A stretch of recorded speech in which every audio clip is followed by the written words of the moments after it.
What if I told you the most dangerous knowledge ever created wasn't scientific? It wasn't religious. It wasn't even political.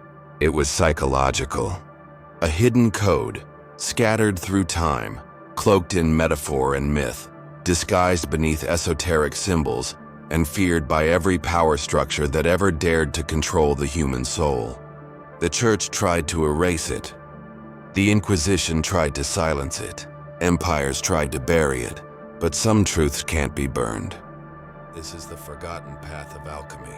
Not the child's tale of turning lead into gold, but the brutal, violent, terrifying path of turning the human soul into something indestructible.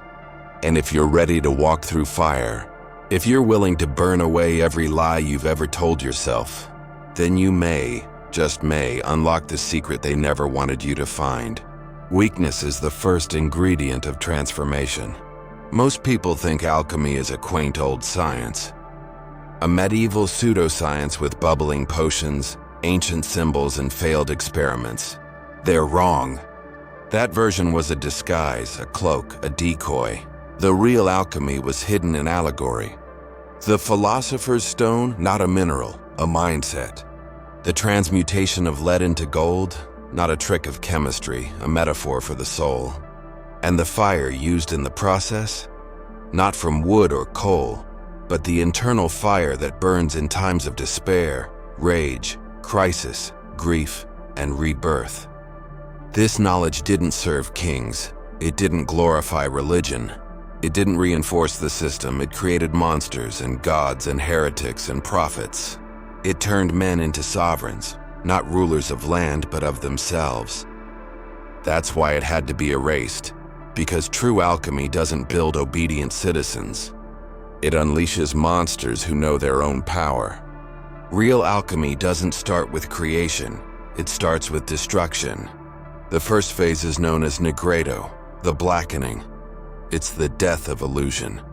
The moment you realize that everything you've ever called yourself was a costume, that your job, your relationships, your beliefs were never yours.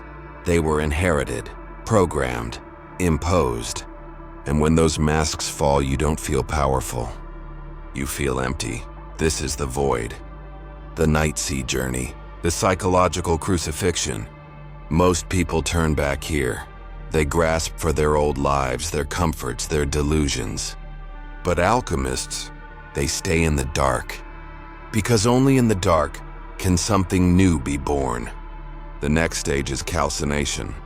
Here, your false self is thrown into the furnace. Every excuse you've used to avoid becoming who you are, burned. Every belief you've clung to out of fear, melted. Every part of you that lives in cowardice, in conformity, in compromise, destroyed. This is not a metaphor. This is what it feels like to dissolve, to scream in silence, to watch your identity fall apart, piece by piece. But that's what makes the next stage possible. Once the false self is ash, the unconscious pours in. Dissolution. All the memories you tried to forget, the wounds you buried, the voices you silenced, they return louder than ever. Not to punish you, to remind you who you are beneath the shame. You realize the parts of yourself you hated weren't evil. They were injured. Your rage was your soul's cry for sovereignty. Your lust, a primal creative force twisted by guilt. Your envy, a signal of unclaimed potential. This is not madness. It's awakening. The next phase, separation. Here, the true and false within you must be pulled apart. You question everything. Is this belief mine or inherited? Is this desire authentic or manufactured by fear?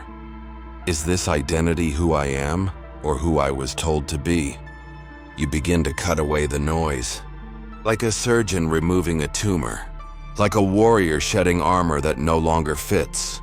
This is painful. You may lose people. You will lose comfort. But what remains is pure. Now begins conjunction. The marriage of opposites, light and shadow. Masculine and feminine, heaven and hell. Here you don't conquer the shadow. You integrate it.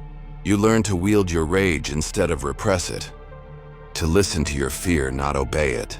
To embrace your desire without being enslaved by it. You become whole. And wholeness is terrifying to systems built on brokenness. Fermentation. The old ego is dead. The soul has been cracked open, but something is still missing. Now the divine enters. Not the God of priests.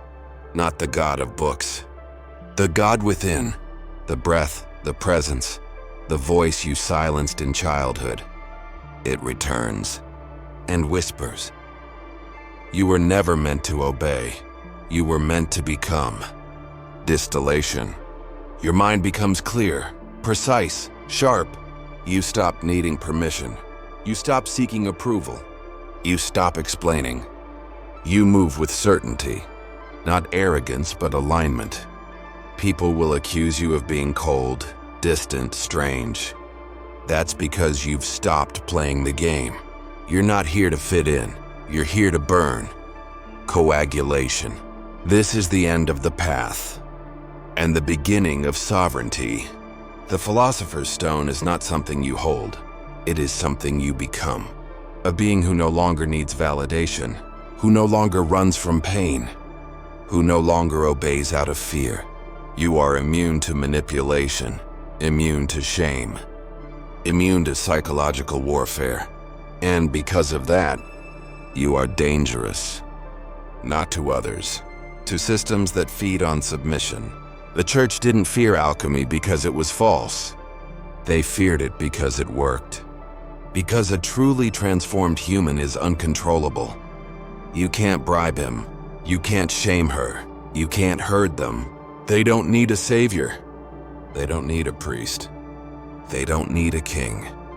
They are kings of themselves. That's why this path was hidden in metaphor. Because the real initiates would see past the surface. And the rest, they would dismiss it as superstition. If you're still here, you're not watching a video. You're standing at the edge of the furnace. You now know what must be done, and no one can walk it for you.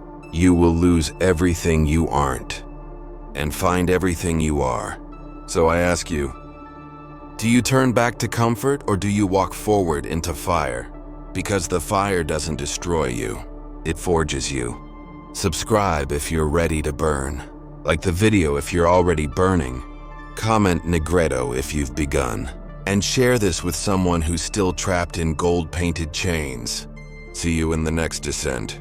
We go deeper still.